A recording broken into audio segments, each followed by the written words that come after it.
चलिए दोस्तों, नमस्कार। और मेरा नाम संतोष यादव है और आज बहुत ही खास दिन है आज का हमारे चैनल के लिए और मेरे लिए तो बहुत ज़्यादा खास दिन है, क्योंकि दोस्तों हमारे चैनल पर मोटिवेशनल स्टोरी आती हैं और हम लोग कई बायोग्राफी भी लेके आते हैं जो सक्सेसफुल लोग हैं उनके बारे में। लेकिन आज पहला मौका है जब हम कोई खास इंटरव्यू लेने जा रहे हैं और मेरे लिए तो बहुत सौभाग्य की बात है कि आज पहला इंटरव्यू हमारे चैनल पर आ रहा है। मैं बहुत एक्साइटेड हूँ और इससे भी ज़्यादा एक्साइटेड इसलिए हूँ क्योंकि आज हम इंटरव्यू लेने जा रहे हैं। वो भोपाल की जानी मानी शायरा हैं, कवित्री हैं, एक्ट्रेस हैं और कई एक्टर्स के साथ उन्होंने मंच पर संचालन किया है बड़े लेवल पर। और आज हमने सौभाग्य मिला है कि उनसे कुछ बातचीत करने का मौका हमारे चैनल के माध्यम से मिलेगा। तो बहुत बहुत स्वागत है आपका लता जी। जी नमस्कार। अपने बारे में क्या बताऊं संतोष जी, मुझे आपकी जो क्वेश्चन आपने किया मुझे गीत याद आ गया रफ़ी साहब का, तुझे क्या सुनाऊं है दिल रुबा तेरे सामने मेरा हाल है। और वास्तव में जब कोई महिला किसी कार्य क्षेत्र में जाती है जी, भले ही वो लेखन का क्षेत्र हो, एक्टिंग का हो, गायन का हो, और मैं तो सभी से धीरे धीरे गुजरी हूँ। मतलब कहाँ से स्टार्ट किया था मैंने, कार्य क्षेत्र शुरू किया था शिक्षण से। जी, तो एक स्कूल में, भोपाल पब्लिक स्कूल से भोपाल डिग्री कॉलेज तक, सेंचुरी कॉन्वेंट, बहुत दिनों तक 13 साल तक अध्यापन कार्य किया। जी, और ये कहें कि मेरे बेटे क्षितिज कुमार ने और कुछ स्टूडेंट ने, उन्होंने ये प्रेरित किया लेखन के क्षेत्र में, क्योंकि अदर एक्टिविटीज़ में मैं करवाती थी बच्चों को, तो उन्होंने ये प्रेरणा दी और तब कहीं मुझे लेखन की ये प्रवृत्ति आई। और फिर मीडिया का बहुत बड़ा सहयोग रहा, कई न्यूज़पेपर में जी, और जी। सभी में। और उसमें पति देव भी देख के आते, तो उनको बड़ा शौक था कि मैं कुछ नया लिखती थी, तो वो वहाँ पे देख के आते। तो प्रिंट जब उसका होता था ना, तो वो उसको लाते, तो 2 पेपर लाते थे, एक कटिंग करके अलग रखते थे और एक वो पेपर रहता था। तो ऐसे ये शौकिया तौर पे शुरू हो गया, पता नहीं था कि फिर कभी मंच पर आऊँगी। वहाँ से इसकी शुरुआत हुई। चलिए, बहुत बढ़िया, धन्यवाद। तो लता जी, आप ये बताइए कि लेखन की जो प्रेरणा है आपको कब और कैसे और कहाँ से मिली, ये थोड़ा सा आप बताइए। संतोष जी, बचपन से मुझे संगीत का बड़ा शौक था और पिताजी सुना करते थे। तब कोई भी साधन नहीं हुआ करते थे आजकल की तरह, कंप्यूटर या मोबाइल ऐप और स्मार्ट टीवी आ गई है। टेक्नोलॉजी आ गई, टेक्नोलॉजी आ गई, कोई टेक्नोलॉजी नहीं थी, सिर्फ एक रेडियो हुआ करता था, बड़ा सा आता था जो सेल वेल डाल के चलाते थे। जी बिल्कुल। तो एक ही साधन था मनोरंजन का और उसमें म्यूजिक सुना करते, जितने भी प्रोग्राम होते थे सब सुनते थे। तो सबसे ज्यादा जिससे मैं प्रभावित थी, वो एकमात्र आवाज थी रफ़ी साहब की। अरे बहुत बड़ा नाम है। बड़ा नाम है, स्वर सम्राट थे। तो पिताजी भी बहुत पसंद करते थे, लता रफ़ी डू इट, और पता नहीं किस कारण से, शायद यही कहीं से प्रेरणा थी, उन्होंने मेरा नाम लता रख दिया हो। और ऐसा बड़ा सौभाग्यशाली रही मैं। और वो आपने देखा होगा एक नीलकमल में सीन है ना, कि वो जब वो गाना बजता है, आजा तुझको पुकारे मेरा प्यार, तो वो वहीदा रहमान, बहुत ही सुंदर गाना है। हाँ बहुत सुंदर है, हालांकि मुझे किसी ने पुकारा नहीं। लेकिन जब वो गाते हैं, उनकी गायन विधा इतनी अच्छी है कि जब वो गाते हैं तो वो हीरोइन जग जाती है, वहीदा रहमान जी जग जाती है और वो वहाँ मिलने पहुंच जाती है वहाँ पर। तो वो गाना जब भी छाया गीत हुआ करता था तो हम लोग सो चुके होते थे, लेकिन जब पिताजी रेडियो बजाते थे और पता चला वो गाना आया, कोई भी उनका गाना आया, तो बस यूं आँख खुलती थी, एकदम से नींद खुलती थी और मतलब पूरा मैं सुनना शुरू कर देती। तो कभी कभी होता था कि वो लिखना उस गाने को शुरू कर देती थी, वही छुप के, मतलब छुप के लिखना, अंधेरे में। अच्छा। अंधेरे में उसको लिखते थे उस समय वो लिखते थे। तो उनको ये कहें कि सुन सुन के मुझे प्रेरणा मिली और फिर मतलब उनका एक गीत ऐसे सुन रहे थे तो मुझे लगा कि जो व्यक्ति, बड़ा बचपन से मन था कि हम उनसे जाके कहीं मिलेंगे, लेकिन जब मैं मुश्किल से 5 साल की थी और वो स्वर्गवासी हो गए तो बड़ा दुख हुआ। उस समय मैं रोई और मुझे लगा कि वो है नहीं, अभी इस लोक में नहीं, लेकिन फिर भी इतना करीब है हम सबको, पूरा हिंदुस्तान ही उन्हें पसंद करता है। तो अचानक है ना एक दिन, जब हालांकि वो विवाह के बाद हुई, पहली गजल हुई, कैसे कह दूं कि तुम पराए हो, मेरी सांसों में तुम समाये हो। तो आध्यात्मिक थी, तो अगर कहा जाए तो वो वहीं से लेखन की प्रेरणा मिली। बहुत बहुत धन्यवाद। तो लता जी, जैसा ये आपका प्रोफेशन है तो इसमें बहुत सारी कठिनाइयाँ आती है महिलाओं को, चाहे कोई भी हो, तो जो इस लाइन में जाना चाहता है, क्योंकि आजकल डिजिटल प्लेटफॉर्म है, तो अभी लता जी सारे प्लेटफॉर्म में लोग आगे बढ़ रहे हैं, आगे जा रहे हैं, और ये भी बहुत ही शानदार और ज़बरदस्त परफॉर्मेंस है। यहाँ से भी कई लोग आगे बढ़ रहे हैं, तो उनको आप क्या प्रेरणा देना चाहोगे? और आपको, क्योंकि इस लाइन में आप आई तो कई कठिनाइयों का भी सामना करना पड़ा था आपको, तो उसके बारे में थोड़ा सा आप बताइए। संतोष जी, एक खासकर एक नारी के लिए, स्त्री के लिए बड़ा ही मुश्किल होता है, और जो कि मतलब सिद्धांतवादी हो। जी बिल्कुल। जैसे अगर आप बात कर रहे हैं, तो मैं अपने सिद्धांतों पर चलने वाली महिला रही, तो कई बार मुझे जब कार्य क्षेत्र में आए बाहर, तो पीछे ज़्यादा हटाया गया, आगे कम बढ़ाया गया।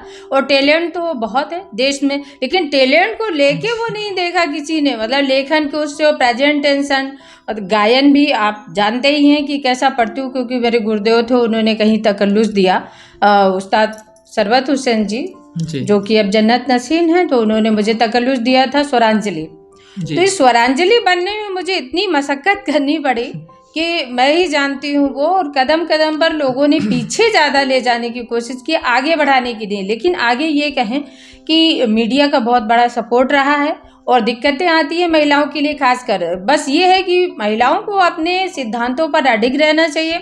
वो, उनको ज़रूरत नहीं है कि वो समर्पित रहें। अगर उनका शोषण हो तो उनको बिल्कुल विरोध करना चाहिए, और बहुत सारी ऐसी कोशिशें की गई। और मैं इसके लिए मतलब ये कहा जाए कि कवि भी इंडस्ट्री बन चुकी है। जी, आज के युग में कवि इंडस्ट्री बन चुकी है। तो वहाँ पर एक मुझे नाम मिला है दबंग गर्ल, जब तो ऐसे कुछ, मतलब ठीक है, मैं तो अच्छा समझती हूँ कि अगर एक क्रांतिकारी कवित्री की मुझे उपाधि मिली तो इससे अच्छा मेरे लिए क्या है। लेकिन महिलाओं को यही कि अपनी सतर्कता से काम करना चाहिए, और जितना भी हो सके ईश्वर पर भरोसा करते हुए, ईश्वर की सब समझता है और सबको वो पूरी तरह सपोर्ट करता है, कोई करे या ना करे। जी बिल्कुल, आपके मैंने प्रोग्राम भी अटेंड किया और मैं आपसे बहुत प्रभावित हूँ, और जिस तरीके से आपने ये मैसेज दिया है कि महिलाएं यदि आना चाहती हैं तो कठिनाइयों का सामना करना पड़ेगा, लेकिन आप दृढ़ संकल्प के साथ यदि आगे बढ़ना चाहते हैं तो मुझे नहीं लगता कि कोई आपको रोक सकता है। तो महिलाओं के लिए आपकी ये बातें काफ़ी प्रेरणादायक होने वाली है। तो लता जी आप ये बताइए, क्योंकि कोई भी व्यक्ति यदि किसी भी प्रोफेशन में जाना चाहता है तो थोड़ा सा फैमिली का सपोर्ट होना बहुत ज़रूरी है, और फैमिली के अगेंस्ट थोड़ा सा जाके करते हैं तो कई दिक्कतों का सामना करना पड़ता है, और स्ट्रगल तो हर व्यक्ति के लाइफ में रहता है। तो थोड़ा सा हम लता जी से पूछना चाहेंगे कि उनको फैमिली से कैसा क्या सपोर्ट रहा उनका, तो थोड़ा सा आप बता दीजिए लता जी इसके बारे में।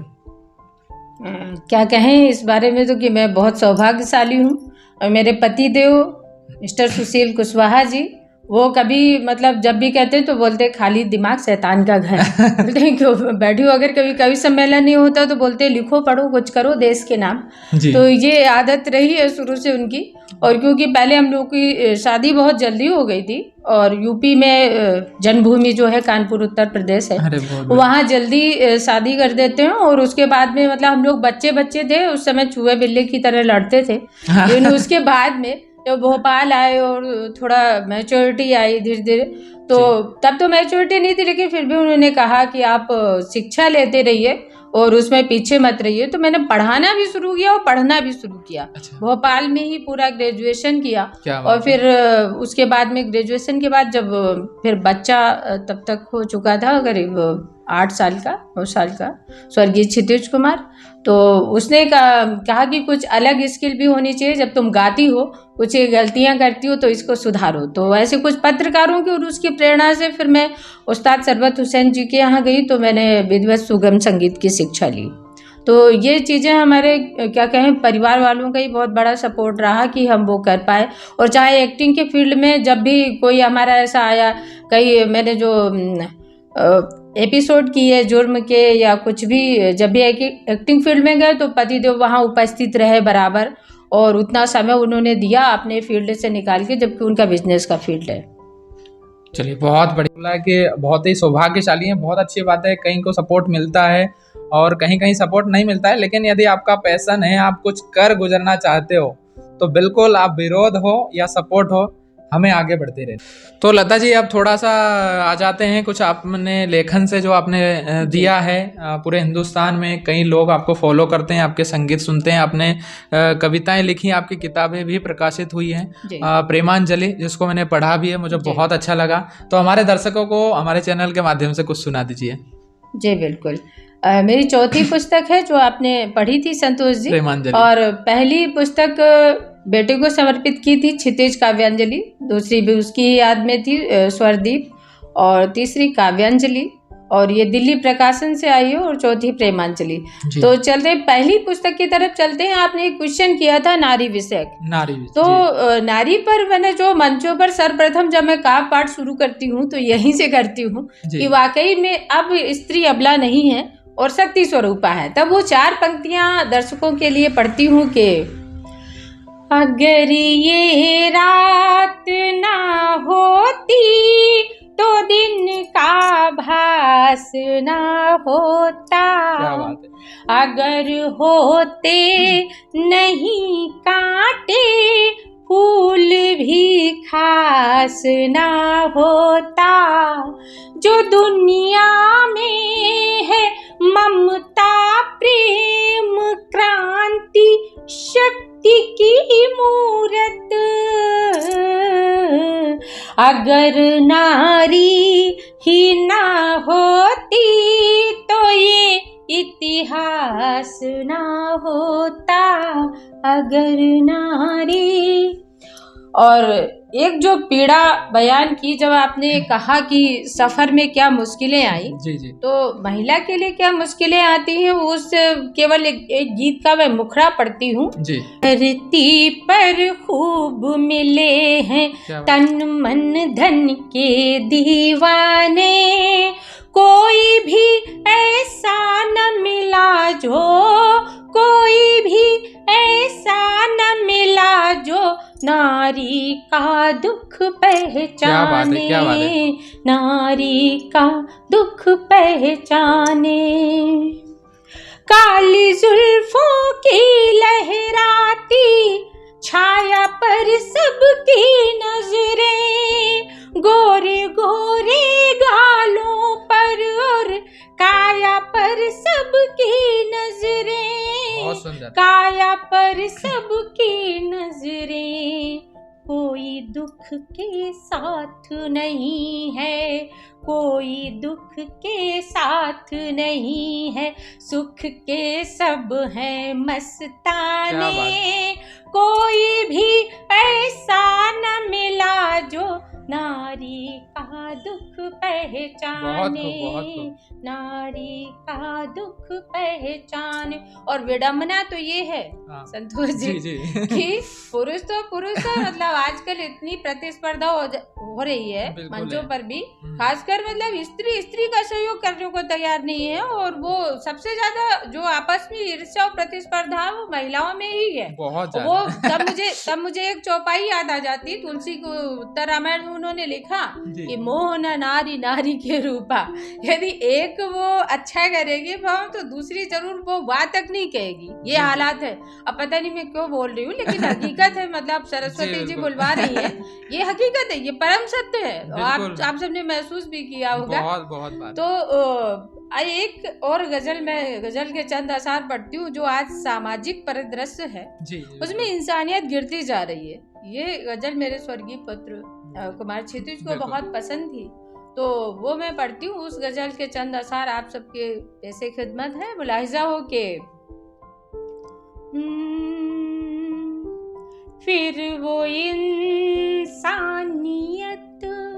में ढले ही नहीं, फिर वो इंसानियत में ढले ही नहीं, इश्क की राह पर जो चले ही नहीं, फिर वो इंसानियत में ढले ही नहीं।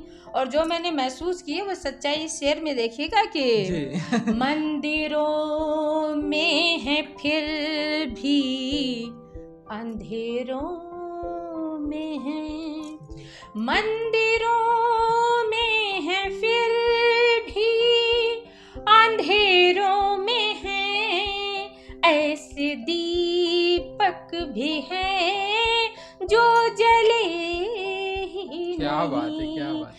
ऐसे दीपक भी हैं। बहुत शुक्रिया।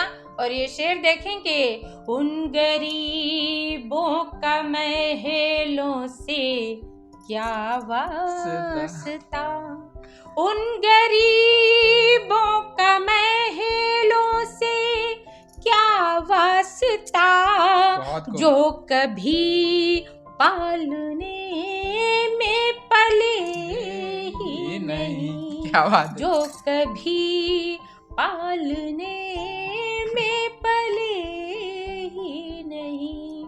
और ये शेर बतौरे खास आप सबकी नजर करती हूँ, बेटे का पसंदीदा शेर, और जैसे मुशायरों में बहुत तवज्जो मिलती है, ये पढ़ती हूँ कि पूछा बच्चों ने कंकड़ उगलते हुए, पूछा बच्चों ने कंकड़ उगलते हुए, कैसे चावल है माँ जो गले ही नहीं, कैसे चावल है माँ जो गले ही नहीं।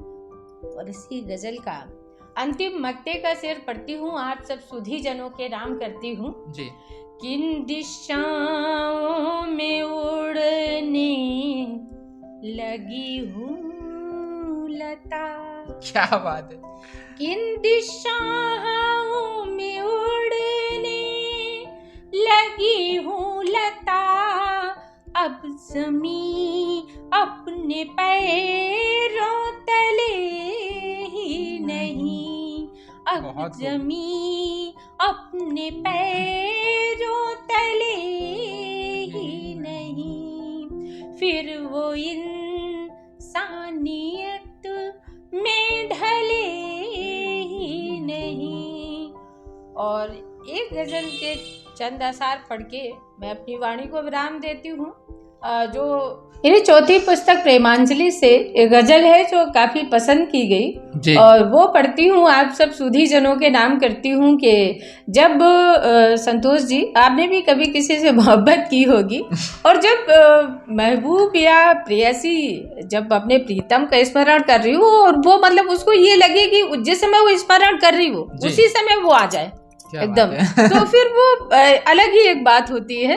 तो वो गजल मैं पढ़ती हूँ आप सबके लिए कि तेरी तलाश में यूं काम जुस्तजू आए, क्या बात है। तेरी तलाश में यूं काम जुस्तजू आए, मैं दिल में याद करूं सामने से तू आए, तेरी तलाश में।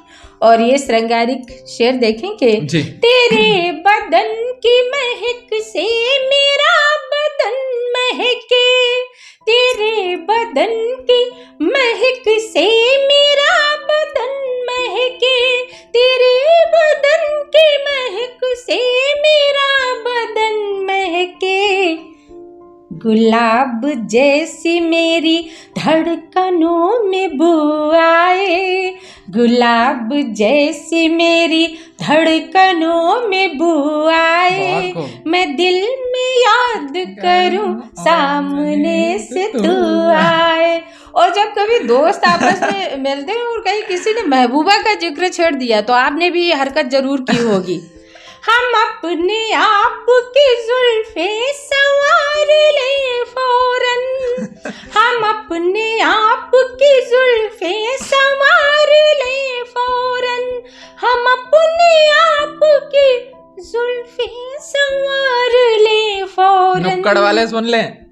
किसी के होठों पे तेरी जो गुफ्तगू आए, किसी के होठों पे तेरी जो गुफ्तगू आए, मैं दिल में याद करूं सामने से तू आए। और ये शेर पढ़ती हूँ बतौर खास इस गजल का, सुनिएगा कि बिल्कुल मैं अपने जिस्म से तुझको निचोड़ कर दे दूं, मैं अपने जिस्म से तुझको निचोड़ कर दे दूं, मैं अपने जिस्म से तुझको निचोड़ कर दे दूं, जो तेरे काम में मेरा अगर लहू आए, क्या बात। जो तेरे काम में मेरा अगर लहू आए, मैं दिल में याद करूं सामने से तू आए, तेरी तलाश में। अंतिम मक्ते का शेर बुला जाओ। स्वागत है। स्वरांजलि की दुआ है तू चांद सा चमके, स्वरांजलि की दुआ है तू चांद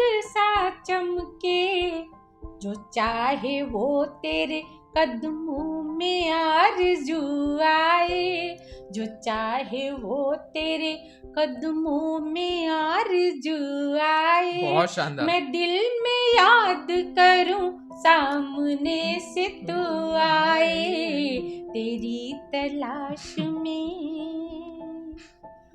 और अंतिम मेरे इस काव्य पाठ में अंतिम एक गीत पढ़ना चाहूँ। गीत तुमा गजल है जो कि राष्ट्र चिंतन के लिए है। जो तो मेरा एक गीत है रोहित जी जो मंचों पर पसंद किया जाता है, लेकिन मैं नई गजल चौथी किताब से पढ़ती हूँ कि वही आप सबके लिए, आप सब लोगों का प्यार मिले। और क्योंकि स्वतंत्रता दिवस भी आने वाला है बहुत जल्दी, इसलिए अपने काव्य पाठ को यहीं से विराम देना चाहूंगी। सुनिएगा जी। जो कई लोग ये कहते हैं कि आप कवित्री जैसी बातें नहीं करती। हाँ, क्योंकि मैं बता दूं कि बचपन से जो घर का वातावरण रहा वो भक्तिमय रहा, संगीतमय रहा। और बहुत सारी मतलब जब बच्चे होमवर्क करते हैं उस समय मैं होमवर्क अपना नहीं करती थी किताबों का, उस समय मैं रामायण, संगीत रामायण और सारे मतलब गीता ये सब बहुत सौभाग्यशाली होते हैं जिनके यहाँ पर ये सारी चीजें होती है। बिल्कुल, तो वो पढ़ा करती थी। तो वो क्या कहें कि जो पिताजी ने हमें दिया, तो वो अब उन्हीं बुजुर्गों से और अपने ऋषियों से हमने क्या सीखा उस परंपरा से, वो इस गीत में लेकर आई हूँ आप सबके लिए। सीखी है मैंने बचपन से, सीखी है मैंने बचपन से ऋषियों मुनियों की बानी, मैं शीश उठा कर चलती हूँ क्योंकि मैं हूँ हिंदुस्तानी। क्या बात है। क्योंकि मैं हूँ हिंदुस्तानी। और ये बंद देखें कि राणा प्रताप का स्वाभिमान, मैं शिवा का हूँ निर्मल चरित्र। राणा प्रताप का स्वाभिमान, मैं शिवा का हूँ निर्मल चरित्र। जहाँ मुंड कटे और रुंड लड़े, जहाँ मुंड कटे और रुंड लड़े, मैं हूँ वो राजस्थानी, मैं शीश उठा कर चलती हूँ क्योंकि मैं हूँ हिंदुस्तानी। छुपे हुए हैं पूरे हिंदुस्तान के अंदर। जैसा आपने बोला कि एशिया की भावना है, मंच पे बहुत सारी चीजों को, कठिनाइयों का आपने सामना किया, आपको ये चीजें महसूस होती हैं, हमें भी अपने कार्य क्षेत्र में महसूस होती हैं। जी रोहित जी जब पढ़ते थे ना तो कोई टारगेट नहीं होता था, मतलब हमने कभी सोचा ही नहीं था कि क्या बनना है। तो जब कुछ नहीं बन पाओ तो कभी बन जाओ, ये भी एक पागलपन है। तो वही शायद कर रहे हैं। और फिर जब व्यक्ति वो उतरता है ना तो इतना गहरे अब डूब चुके हैं कि वापस आना मुश्किल है। और ऐसा लगता है मतलब जैसे मैं आपको सुन रहा हूँ है ना, मुझे ऐसा लगता है कि हम भी शायद हमारे अंदर भी सरस्वती विराजमान, हम भी ये चीजें कर पाते हैं। लेकिन कहते हैं ना कि सरस्वती कुछ लोगों को ही गले में विराजमान होती हैं, और आपको ये सौभाग्य मिला, हमें सुनने का सौभाग्य मिला, मुझे बहुत अच्छा लगा।